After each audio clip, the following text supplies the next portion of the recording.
Οι πόλεις αποτελούν θέατρο αλλαγών και καινοτομιών, ζωντανά εργαστήρια όπου λύνονται προβλήματα. The experiments that cities are conducting are central to human and environmental survival. Εδώ διαφορετικοί άνθρωποι μετακινούνται, επικοινωνούν και συναγωνίζονται.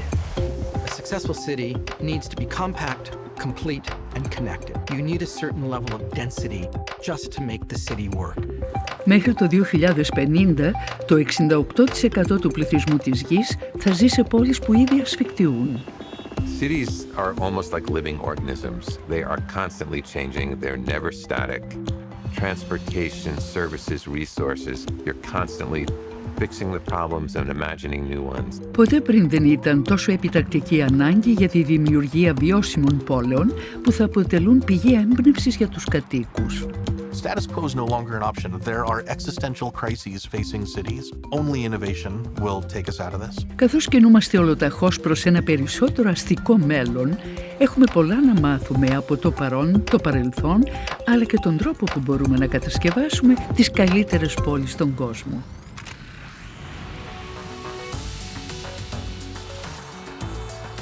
Seattle unconsciously honors innovation. We treasure change and creativity, and we are willing to invest in it. We're willing to engage in it. And that's Seattle's strength, doing stuff that nobody's really done before in a way that nobody even really thought of or considered. One of the problems with Seattle right now is that it is going through this insane growth spurt. A person moves to Seattle every 9 minutes. What draws people to Seattle is opportunity, but the ability for young people to buy a home and start a family and find schools for their children is almost impossible at the moment. We're in this absolute perfect sweet spot of the wrong rate of growth.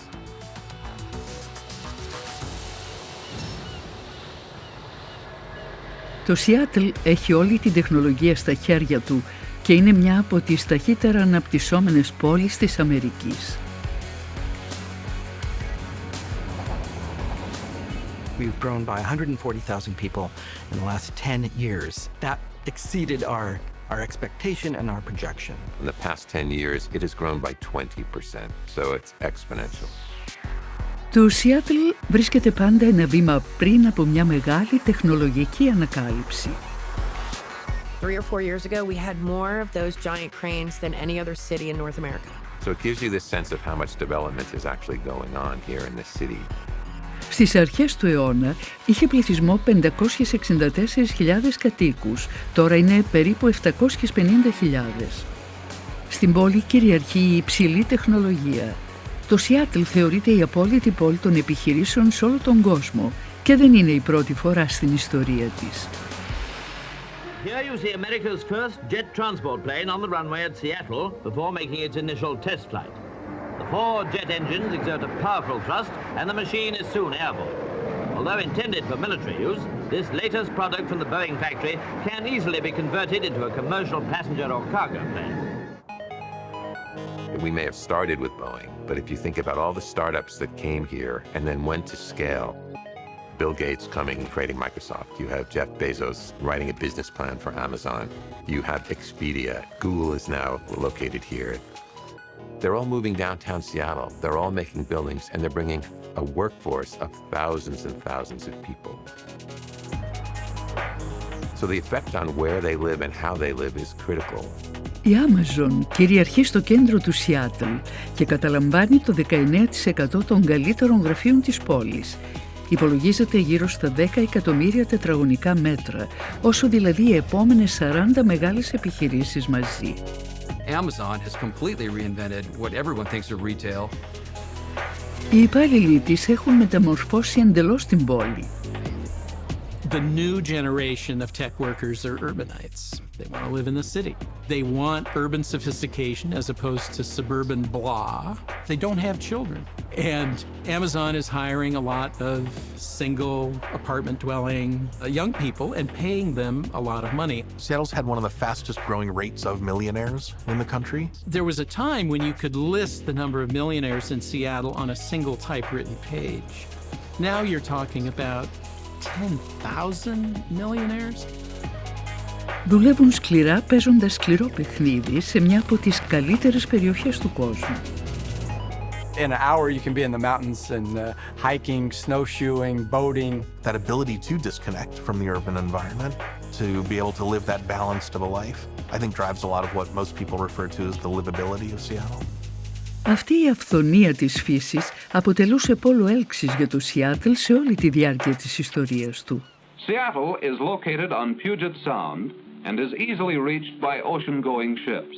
Nearby are lands rich in forests, agricultural products, and mineral resources.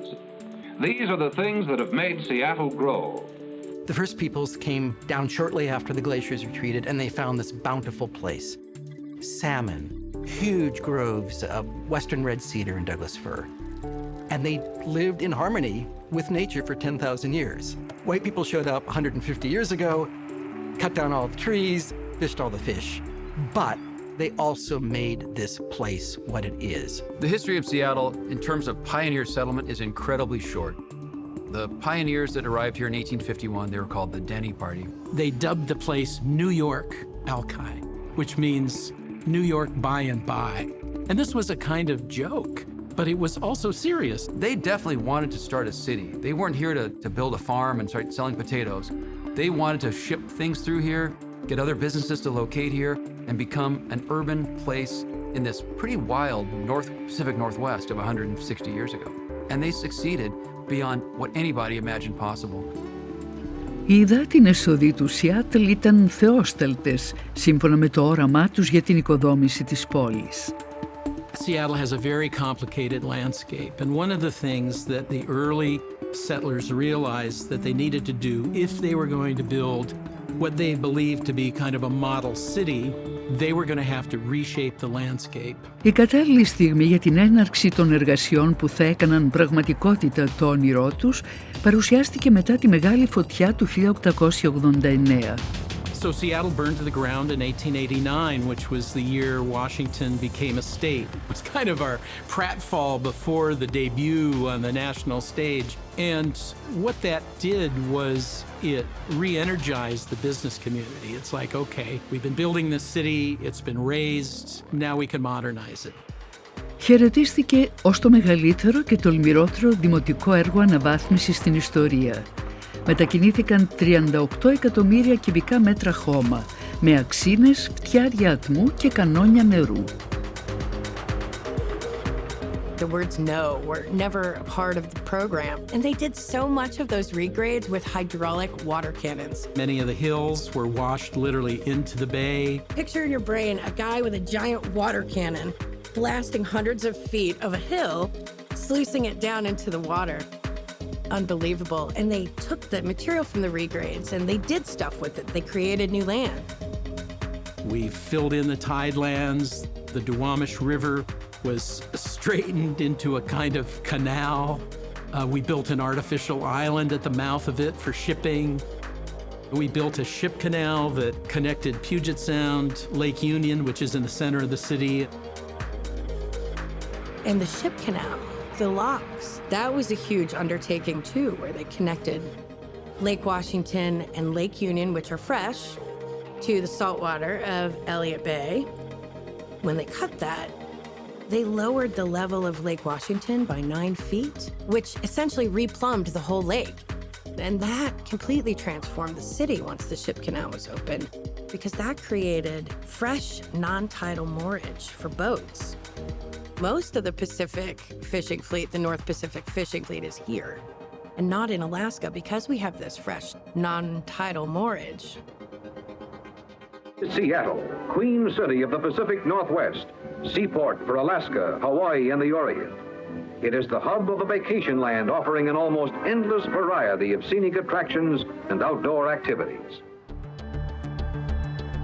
Για την κατασκευή των δρόμων παρουσιάστηκαν πολλές διαφορετικές προτάσεις από τους Άρθουρ Ντένι, Κάρσον Μπόρεν και Ντοκ Μέιναρντ, τους μεγαλύτερους ιδιοκτήτες γης στο Σιάτλ εκείνη την εποχή.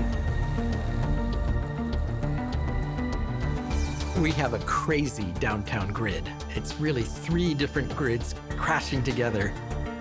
And it might look like perhaps the inebriated laid out our city. And that might be the case. Και οι 3 εργολάβοι διεκδικούσαν τη δημιουργία του κέντρου των επιχειρήσεων.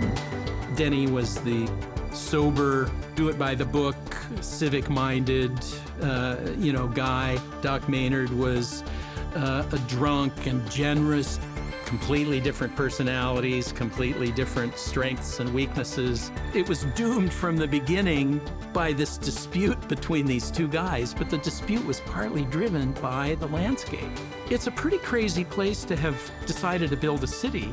It was hilly, it was covered with old growth timber, it had waterways. It's an isthmus, basically. Pioneer Square is our founding place, and it has one grid with the streets going north-south. Boren's grid goes into another coastal alignment, and then the final grid, Denny, he actually was aligning to Lake Union. So it was all these bodies of water that really shaped our grid system. The reality is there's a logic to how all those grids align, and it was making the grid of the city perpendicular to the water, because that was the relationship that counted 150 years ago. And I will say, as an urban designer, sometimes that's wonderful. It gives you these strange shaped blocks, these curious vistas as these grids collide.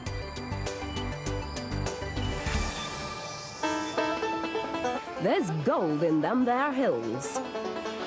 There certainly was, and fortune seekers came from around the world to find it. Αυτή η νεοσύστατη και κάπως ιδιόρυθμη πόλη είχε ανοίξει για τα καλά τις πύλες της στις επιχειρήσεις όταν ανακαλύφθηκαν κοιτάσματα χρυσού στο Yukon, 2.000 μίλια βόρεια στους λόφους του Κλοντάικ. And this allowed the city that had just rebuilt a modern infrastructure to boom. The Chamber of Commerce brilliantly promoted Seattle as the place to stop, to buy everything you needed to be able to become a successful gold miner. And, you know, everybody knows now, you didn't make money searching for gold. You made money selling picks and shovels to idiots who wanted to search for gold. They needed supplies, and we sold them supplies at high markup. I like to say that the miners mined the gold and Seattle mined the miners. And Seattle grew on that. It had this huge, huge boom. Timber industry is booming. The manufacturing industry is booming. The saloons and gambling halls and brothels are booming. It's the fastest growing city in America. It's booming like crazy. Seattle in 1880 had something like 3,500 people. By the 1920s, there's more than 350,000 people here. Και συνέχισε να αναπτύσσεται. At a bomber plant in Seattle, workers write their names on a flying fortress. The 5,000th ship of its type turned out by this one plant since America entered the war. A graphic indication of the vast bomber production of the United States. Seattle's big, huge, incredible boom that we're still in some ways living in the results of is the run-up to World War II. The federal government, seeing what's going on in Europe, knows that chances are we're going to be sucked into that conflict. And so they start pumping money into local businesses. Boeing, which had been kind of a small to medium-sized manufacturer since the teens, they get a contract to build the B-17 bomber, which is this revolutionary four-engine bomber that reinvents how Americans can drop bombs on the enemy. The Army Air Corps loves it. Boeing gets a huge contract, and it creates big plants here along the Duwamish River to build B-17s. It famously builds thousands of the Flying Fortress, which helped win the war in Europe and create this very skilled workforce. Η Boeing ήταν η πρώτη που έκανε το Σιάτλ πόλη των εταιριών.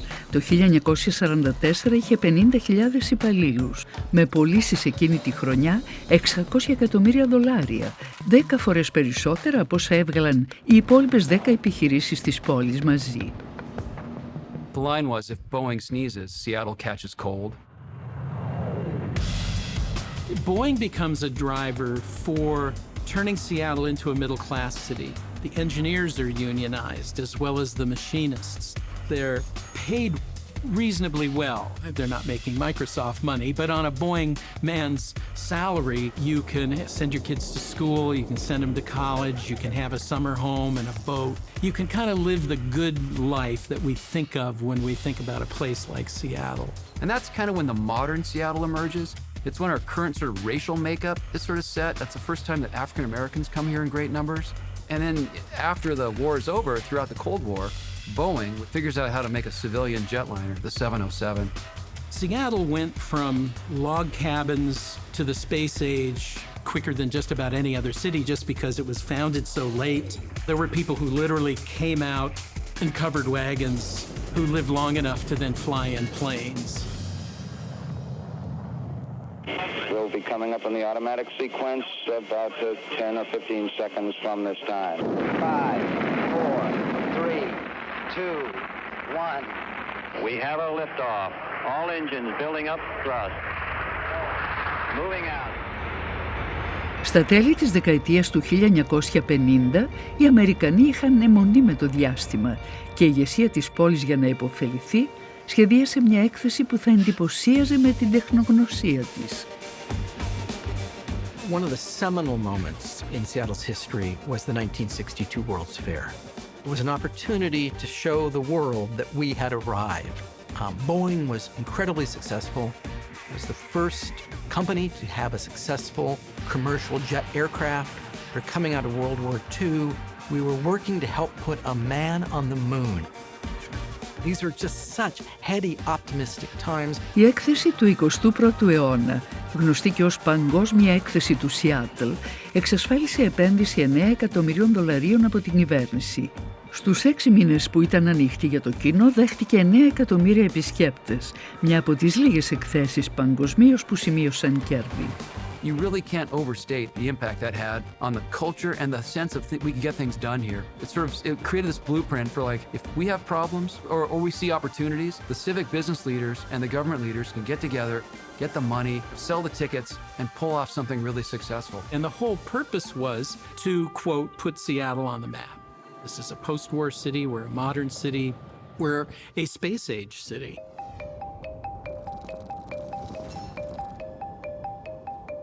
One of the fair organizers came up with the idea for a flying saucer-shaped top on a tower that he called the Space Needle.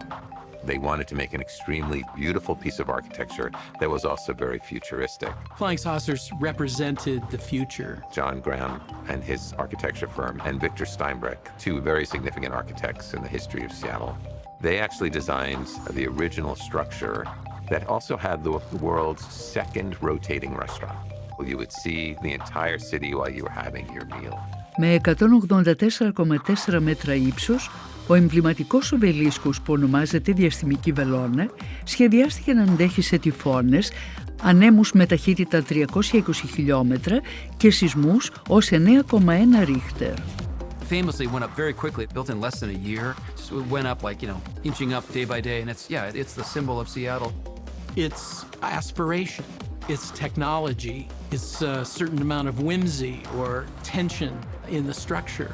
It's this kind of hope. And I think the building successfully embodied all that. Nearby, Seattle points aloft its Space Needle and invites all visitors to ride its speedy monorail. Tourists here are eager for the ever-changing beauties of dreamy Puget Sound. Many years later, we were asked to reimagine the Space Needle. Ο πύργος, σαν και δομικά υγιής, δεν μοιάζει πλέον να αντιπροσωπεύει το μέλλον, σαν να ανήκει στο παρελθόν, δίνοντας εντελώς εσφαλμένη εικόνα της πόλης. When you're changing an icon like that, there were many nights waking up wondering how Seattle is going to respond, because we were going to change this place pretty significantly. But the reception has been off the charts, very, very positively received. Τα έργα ανακαίνησής του, αξίας $100 εκατομμυρίων, βελτιώνουν την πανοραμική θέα, καθώς προσθέτουν 176 τόνους δομικού γυαλιού. Literally adding that much more glass in our minds means there's that much more view. There are cantilevered glass walls on the observation deck where you're forced to sort of lean into the city, where your whole body is engaged. But we also added the world's first rotating glass floor. There are 12 motors that now move the floor in this 100-foot diameter piece of glass. And it has variable speeds and can go in 2 directions. So they can change it from 30 minutes to 90 minutes, depending on the kind of events that they might be holding there. On some level, it's maintained that history and the importance of what the original designers wanted to do, but taking it to a level that would have been impossible for them to do 50 years ago. Ο αγώνας για την κατάκτηση του διαστήματος έφτασε στο τέλος του όταν προσεληνώθηκε το διαστημόπλοιο Απόλλω 11.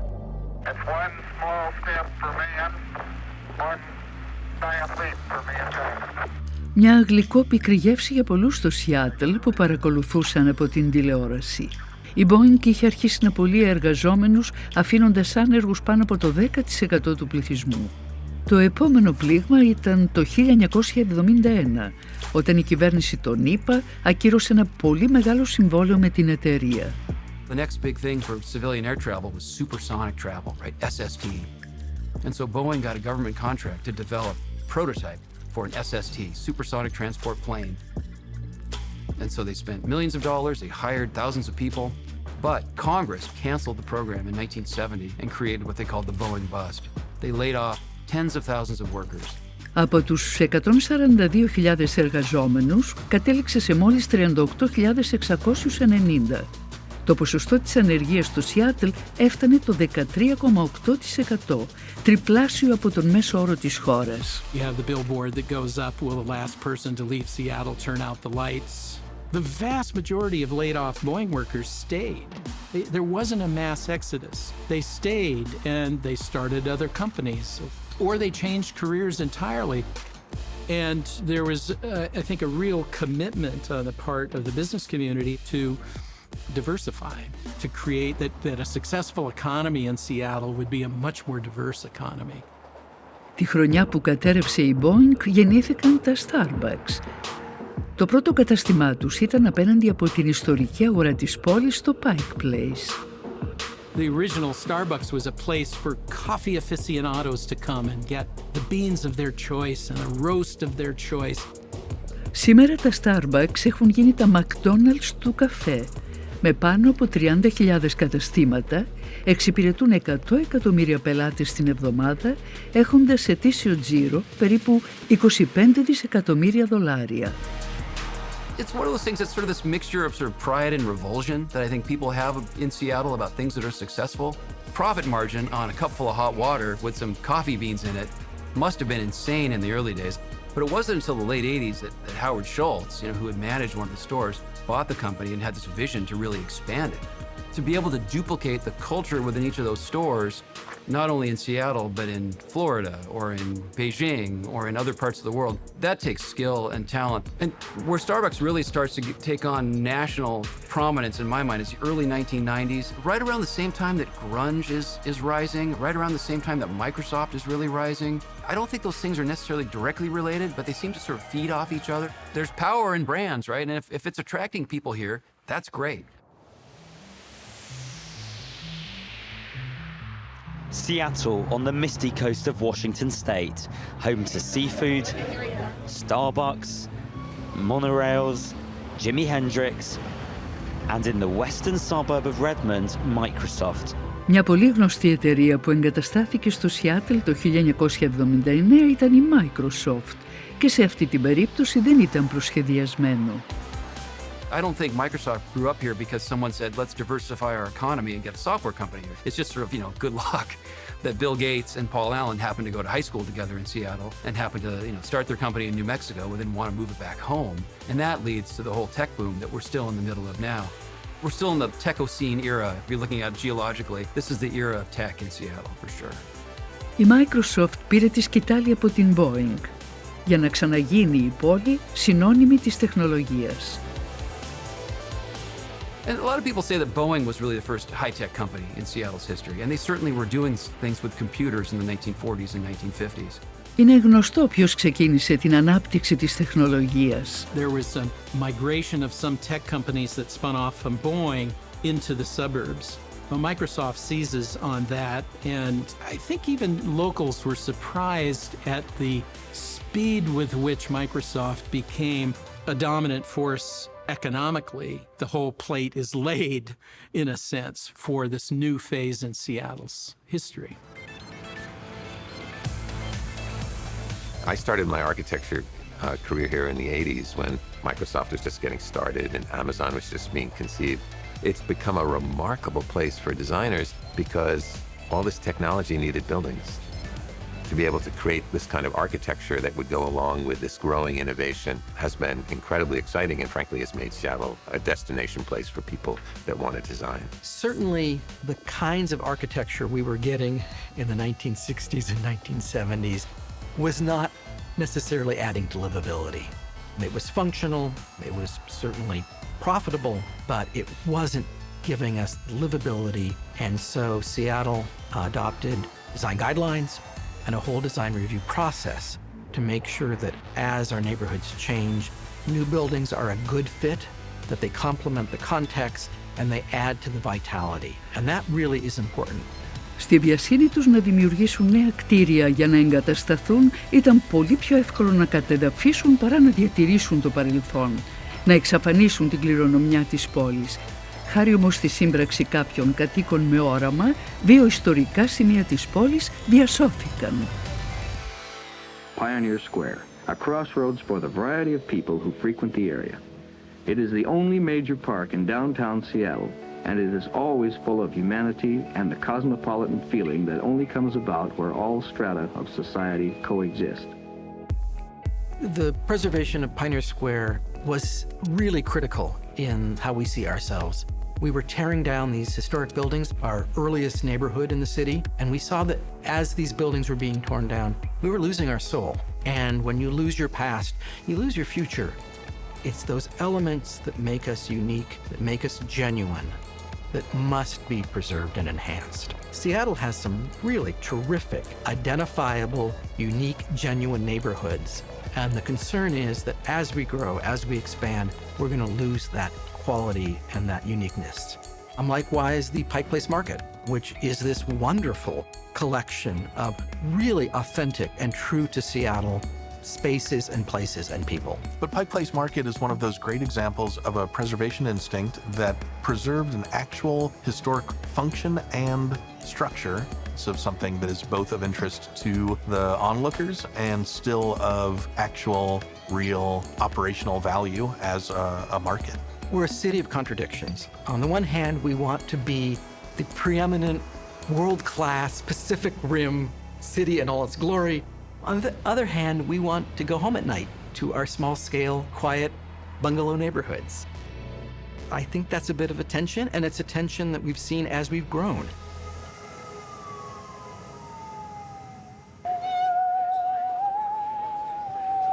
Seattle's a place that marches to its own tune. Normally a laid-back provincial city, an unlikely venue perhaps for high-powered talks on world trade. Η πλατεία των Πιονιέρων και δίπλα η αγορά Πάικ. Η πόλη άλλαξε δραματικά στη δεκαετία του 1990 με την αλματώδη ανάπτυξη της οικονομίας και του διαδικτύου. Στο Σιάτλ πλέον λάτρευαν και μισούσαν την παγκοσμιοποίηση, αντίφαση που ποτέ δεν ήταν πιο εμφανής από την εποχή που ήρθε στην πόλη ο Παγκόσμιος Οργανισμός Εμπορίου. So the WTO coming here in 1999, it sounded great in advance because the community here has always worked to bring conventions, big gatherings of people that generate money in hotel room nights. President Clinton's going to be here, all these fabulous world leaders going to be here. But of course it all goes badly awry because protesters came here from all over the place to protest globalism. They didn't buy into the notion that we're not going to rise all the boats on this tide and we're all going to have living and working standards like the West. They saw it as we're all going to get down to the lowest level of working and living conditions and we're all going to turn into the third world if the WTO gets its way. Οι διαδηλώσεις διαμαρτυρίας γνωστές ως η μάχη του Σιάτλ προσέλκυσαν τα διεθνή μέσα ενημέρωσης, τα οποία έτσι έγιναν βήμα για το κίνημα κατά της παγκοσμιοποίησης. I remember watching it live on local television that night and seeing all these local settings, like a gas station up on Capitol Hill, and watching like riot police firing rubber bullets and stuff, and it was like watching a movie. We're standing up for everybody all over the world today. That's what's going on. So, you know, we're sorry you're inconvenienced, you're oppressed, but like, we're just here everything up. People thought that all those protesters with their masks and with their gas masks and throwing rocks, they thought those were Seattleites. There was no home team of WTO. It was like hosting the Super Bowl of world trade debates in Seattle, with neither team representing the home city. Τουλάχιστον 40.000 άνθρωποι έφτασαν στο Σιάτλ από όλη την Αμερική για να διαδηλώσουν την αντίθεσή τους στα πάντα, από την απελευθέρωση των εμπορικών συναλλαγών μέχρι την καταπάτηση των ανθρωπίνων δικαιωμάτων. Καθιστικές διαμαρτυρίες, θέατρο του δρόμου, αλυσοδεμένοι σε μεταλλικούς στήλους. Τελικά κατάφεραν να ακυρωθεί η διάσκεψη. Στις αρχές του 21ου αιώνα, η Microsoft είναι η πιο επικερδής επιχείρηση, με 48.000 υπαλλήλους. Οι μισοί από αυτούς έχουν τη βάση τους στο Σιάτλ. Σύντομα θα ακολουθήσει και η Amazon. Seattle sits 800 miles north of Silicon Valley, but it is a tech hub nonetheless. Amazon's eye-poppingly expensive global headquarters is being built here. Who would have thought 30 years ago, some guy selling books over the internet, his company would occupy 40 downtown towers? Who would have guessed? I don't think anybody ever felt like Microsoft made Seattle a company town. It was more regional. Its impact was diversified over a wider area, more municipalities. Amazon is right in the middle of things.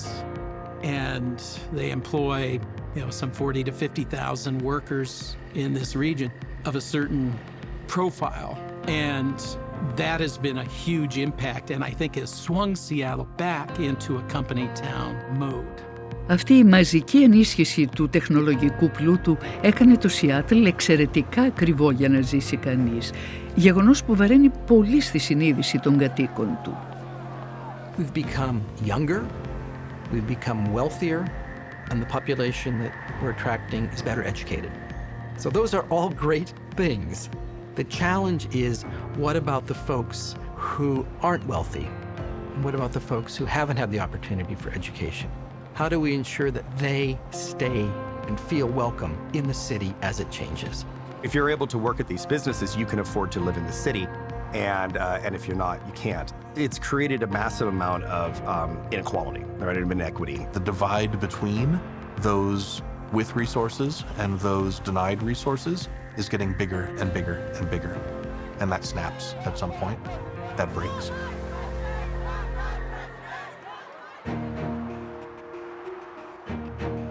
Homelessness is more visible than ever in Seattle. The problem is so severe that the mayor declared a state of emergency in November 2015. Το 2012, το κόστος διαβίωσης στο Σιάτλ υπερέβαινε κατά 35% τον εθνικό μέσο όρο. Σήμερα είναι κατά 113% υψηλότερο. Gentrification in Seattle is a big issue. We're losing some of our sense of community and neighborhoods in this rush to build density. Entire blocks have been leveled. Entire blocks gone. That population gets dispersed. And so not only did they lose their home, they've lost their community. And there isn't places for them to come back to necessarily. They can't afford to live in these new apartments that are being built because they're too expensive. So the issue is not necessarily the price of housing as much as it has to do with the cost of rental and the amount of people who are renting. It's become so expensive with the scarcity of housing that people in the service industry and even teachers and blue-collar workers can't afford to live in the city that they work in anymore. We have people who are moving into vehicles increasingly, into RVs, into vans and trucks and cars. In 2018, over 53% of the people who were living on the streets of Seattle were documented as living in a vehicle. So we're seeing that as an increasing form of affordable housing. In the city of Seattle, there really are no private spaces to park these RVs. There's very few mobile home parks, and many of those don't accept vehicles over 10 years old. And so if you're in an RV from the 70s, which is the affordable RV, you're kind of stuck at being on the street. Seattle has a first-hand knowledge of skid roaders. This city gifted the English language with the term skid road. Από το 2014 το ποσοστό των αστέγων ανέρχεται στο 9% κάθε χρόνο. Σύμφωνα με έρευνα του 2017, 11.643 άνθρωποι ζουν σε σκηνές, αυτοκίνητα και καταφύγια έκτακτης ανάγκης. You've got people who are on fixed income, on Social Security. Some are working at Amazon. Some are just moved here and they're trying to save up enough so that they can buy a home or a condo of their own. There's people who are working government jobs, people who are working in postal service, who are unable to afford to live here. Η προσιτή στέγη αποτελεί πλέον τεράστιο πρόβλημα για την τοπική κυβέρνηση που πρέπει να βρει λύση. Τις απαιτήσεις τους για προσιτή κατοικία επέβαλαν πρόσφατα στους κατασκευαστές με αντάλλαγμα να χτίζουν ψηλότερα κτίρια και δεν φαίνεται να λειτουργήσε. There was a provision where a developer could buy their way out of that by giving money to the city for the city to build housing somewhere else. I would hope that in the rush to build density that there's more of an effort put to maintaining what is beautiful about our neighborhoods, how diverse they are, how human-scaled they are. Human-scale buildings, 2 and 3 stories, create a much better sense of community and space than a 12-story building. Η ανάπτυξη συνεχίζεται, οι δημοφιλείς γειτονιές γίνονται ακριβότερες και οι αρχιτέκτονες και πολεοδόμοι του Σιάτλ καλούνται να αντιμετωπίσουν νέες προκλήσεις. Cities are like a juggler. Like, imagine that there's so many things in play, nothing ever lands. You constantly have to fix the problems and you have to anticipate what might be happening in the future. So the thinking around cities, there's an enormous future cast aspect that needs to be integrated into it. As cities grow taller instead of wider, there needs to be a reconsideration in the way that we imagine how daylight actually affects cities. In recent years, entire cities have been digitally modeled, and so it's possible to predict what the implications of a new building and a new building height are going to have, not only on its own site, but on the actual city itself. I believe that zoning and studies need to happen where they're looking at the city as a design totality as opposed to an individual project. And they have to actually guide and shape these things so that we're being very conscious about how the sun will move across a city and how people will have access to it. Για να εξασφαλιστεί για τους κατοίκους η επαφή με το φως του ήλιου, πρέπει να αναθεωρηθεί ο τρόπος που χρησιμοποιούνται οι ταράτσες.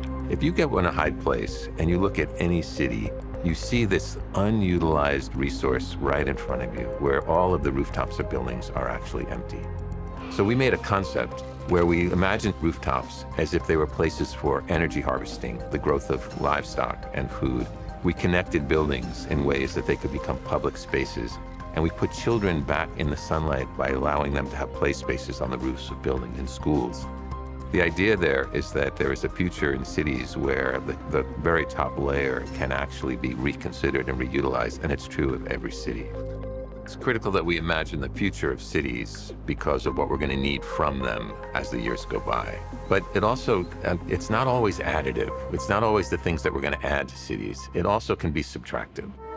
Does it make any civic sense whatsoever to cuss the tyranny of wheels and the insolent chariots instead of getting together to plan a workable solution for traffic congestion? In the 1960s, an engineer was trying to solve the problem of how to get cars to move across the city. And in those days, the waterfront, this beautiful waterfront that Seattle sits on, was sort of a resource that didn't matter as much. And so they literally built an extended car highway, literally cutting off the waterfront from the city. In the 50s and 60s, engineers had an aesthetic that was actually more about solving functions than the beauty of a city and the way that it thrives. 60 years later, the city has a different perspective on what makes a great city. And they're trying to reclaim that waterfront now for more public uses. Η γέφυρα έπαθε ζημιές από τον σεισμό του 2001. Παρέμενε λειτουργική, αλλά πολλοί ανησυχούσαν για την ασφάλειά της, καθώς και αν θα άντεχε σε άλλον έναν μεγάλο σεισμό. We are in a race to provide for the safety of Washingtonians, to take our viaduct down, to get this tunnel down. So sometimes you have to undo things that have been done that seemed innovative at the time, but didn't prove to be over the longer period. Tearing down the viaduct, it took longer than it should have, and now that it's gone, it's quiet, the waterfront is quiet, and it's light. Light has returned, and it reconnects the city, its front yard, to the ocean, to the salt water, which is, again, that's our reason for being here. Αντικαταστάθηκε από μια σύραγγα που έσκαψαν κάτω από την πόλη. Ένα τεράστιο έργο υποδομής όπου απαιτήθηκαν οι γνώσεις πλήθους μηχανικών και άλλων ειδικοτήτων. Public involvement specialists, miners, carpenters, there were every variety of engineers, civil engineers, structural engineers, environmental engineers. I would think several thousand people worked on this. The largest bored tunnel in the history of the world. It's a double-decker, very unique. The northbound 2 lanes are on the top. The southbound 2 lanes are on the bottom. One side is an evacuation corridor. The other side is used for the fire life safety equipment.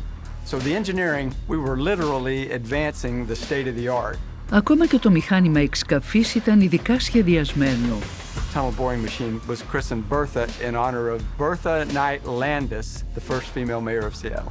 The size of this machine is difficult to imagine, but it's about 17.5 meters and has about 360 feet of trailing gear behind it. It weighs something like 800,000 tons. Now imagine you take that big thing and you shove it underground and you drive it all the way under the city. So it had to go under approximately 157 buildings. This is a tunnel that went under the heart of a major city and really nobody noticed. There are all kinds of systems in this tunnel for fire life safety. There are cameras and heat detectors, fans, there are all kinds of systems and they're monitored 24/7, 365 days a year. If there's an earthquake, there's probably no place you would rather be than in this tunnel. When the chandelier started swaying, we decided to get under the caucus table, and that's what we did. Seattle has famously had about 3 big earthquakes in living memory, so we're due for another one. At some point in the future, we're going to have an earthquake, not unlike what they had in the Sendai region of Japan. 9-point magnitude, lasting for several minutes, will do, billions of dollars worth of damage and probably kill hundreds of people. You don't walk around town worrying about it. There are definitely times when you think, like, God, what's that tsunami that's sure to hit Elliott Bay? What's that gonna look like coming up, Pike Street toward the Pike Place Market? Is it gonna wash away all the things we care about? Seattle is in the Cascadia subduction zone, so that is a very pronounced risk. We also are subject to wildfire and strong windstorms. Ανάλογη ανησυχία προκαλεί η καταστροφή που προκλήθηκε από τη φοβερή καθίζηση του Σιάτλ. Φαινόμενα που θα είναι όλο και συχνότερα εξαιτίας της κλιματικής αλλαγής. Seattle has about 6 months of rain and 6 months of sunshine, about 152 days of rain on average a year. So stormwater management is of paramount importance, especially with climate change. In one 24-hour period, almost 2.5 inches of rain fell on downtown Seattle. The head of the Seattle Maintenance Department said that many citizens from all sections of town reported flooded cellars and homes. The heavy rains caused all local streams to swell to dangerous levels, a frightening rampage. We have to really plan ahead for the impacts of increasing precipitation, both in intensity and duration, and rain coming also in the form of overland flooding during high tides. Το νερό από τις καταιγίδες οδηγείται στα φρεάτια και από εκεί στους υπονόμους. Και ενώ σε πολλές πόλεις όλο τον κόσμο προσπαθούν να βελτιώσουν τις αθέατες υποδομές, το Σιάτλ προσπαθεί πλέον να βελτιώσει το σύστημα φυσικής αποστράγγισης της πόλης, φυτεύοντας περισσότερα δέντρα και κήπους. We are ramping up our investments in green stormwater infrastructure because of the multiple benefits that kind of infrastructure can bring to our community. It helps with both climate adaptation and climate mitigation. We rely on our watersheds both for the source of our water and our hydroelectric supply. We are trying to get ahead of climate change in the way that we manage the vegetation so that we have sufficient biodiversity so we'll be able to adapt when the temperatures do rise. For cities everywhere, I think one of the giant challenges will be heat islands. And one of the simplest, and quite frankly the most elegant way of dealing with that is simply planting trees. Trees are marvelous. People like to be around trees. They have all these benefits, and chief among them is they reduce that heat island. This notion of a clean, green place connected to a healthy environment, I think is a critical element of how people in Seattle see ourselves. We're one of the very early adopters of recycling and composting, and we're a leader in efficiency in terms of energy. We're lucky because hydroelectric power is available here in this region, and also renewable diesel. Our general goal is to reduce our greenhouse gas emissions by 80% or more by 2050 or earlier. Seattle looks at the greatest drivers of greenhouse gas emissions, which are buildings and transportation. One of Seattle's biggest issues is traffic congestion. The numbers of cars that are actually coming into the city Nobody wants to sit in traffic for an hour on their way home. We have to come up with better solutions. In the last decade or two even, Seattle has invested in public transportation in a way that it rejected for decades, and we are correcting the mistakes of our forefathers in not building a transportation system while other major cities were investing in subways and light rail and rapid transit bus systems. We have taken that very seriously and have built a system, I think, more quickly than other cities, but admittedly late in the game. Most of my life, Seattle has been a very Western, car-focused city. But the goal now is to be this much more dense, urban place where public transportation is the main choice for people. And we're not there yet. We're in this sort of ugly adolescence. A place like London or New York, and there's no question you take the subway or the tube, but that's what you do.